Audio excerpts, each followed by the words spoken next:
செக்ஷனை பார்த்தீங்கன்னா, அதில தான் முக்கியமான விஷயம். இதில வந்து நீங்க மேஜிஸ்ட்ரேட்டோட பனிஷ்மென்ட்டோட அந்த அந்த பீரியட்ஸ நீங்க புரிஞ்சுக்கணும். இப்போ ஒரு மேஜிஸ்ட்ரேட்டுக்கு பொதுவா பனிஷ்மென்ட் குடுக்குற அந்த கால அளவுன்னு பார்த்தீங்கன்னா, ஜஸ்ட் 3 இயர்ஸ்.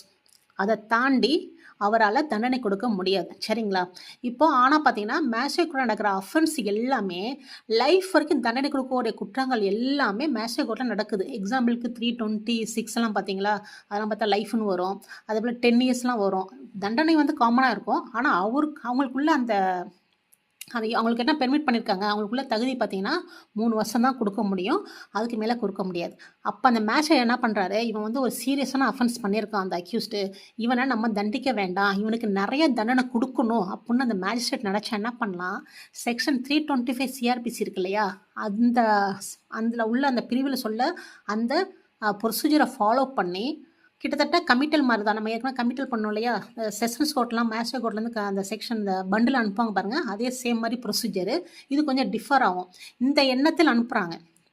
இவருக்கு நெறைய தண்டனை குடுக்கணுன்ற எண்ணத்துல அந்த சிஜிஎம் கோர்ட்டுக்கு அனுப்புறாங்க. ஏன்னா சிஜிஎம் கோர்ட்ல 7 இயர்ஸ் வரைக்கும் தண்டனை குடுக்கலாம். அந்த மாரி குடுக்கும் பட்சத்துல இந்த கேஸ என்ன பண்றாங்க 325 அடிப்படையில சிஜிஎம்க்கு அனுப்புறாங்க. சப்போஸ் அந்த மாரி அனுப்பாத பட்சத்தில் இங்க தண்டனை குடுக்கலாம். சரிங்களா? இந்த 2 விஷயத்த ஃபாலோ பண்ணிறணும். அதுதான் சப்செக்ஷன் 2ல சொல்லுது. நீங்க 2 தடவ படிச்சு பார்த்தீங்கன்னா, உங்களுக்கு கிளியரா தெரிஞ்சிரும். இவ்வளவுதான் இதுல உள்ள விஷயங்கள். அடுத்து பார்த்தீங்கன்னா, சப்செக்ஷன் 3 இதுலயும் பார்த்தீங்கன்னா, in any case under the chapter இந்த சாப்டர் படி நடத்தக்கூடிய எல்லா வழக்குகளும் என்ன பண்ணுவாங்கன்னா, இந்த ப்ரீவியஸ் கன்விக்ஷன் இருக்காங்களா, அதாவது நீங்க வந்து அந்த தண்டனை தரும்போது என்ன பண்ணணும்னா, ஏற்கனவே ப்ரீவியஸா அவன் பண்ணப்பட்டிருந்தால், அது சம்பந்தமாக அவன்ட்ட நம்ம என்ன பண்ணணும், கொஸ்டின் பண்ணுவாங்க. இது போல நீ வந்து ஏற்கனவே ப்ரீவியஸா கன்விக்ஷன் ஆயிருக்கியாப்பான்னு கேட்பாங்க. அத வந்து அவர் வந்து ஒத்துக்கிட்டார்னா, என்ஹான்ஸ் பனிஷ்மென்ட் அந்த செக்ஷன் சொல்லியிருக்காங்க பாருங்க. செக்ஷன் ஐபிசில செகண்ட் லைன்ல பாருங்க 211ல சப்செக்ஷன் 7 குடுத்துருக்காங்க. இதுபடி என்ன பண்ணாங்கன்னா, என்ஹான்ஸ் பனிஷ்மென்ட்னா கொஞ்சம் உயர்த்தி தண்டனை குடுப்பாங்க.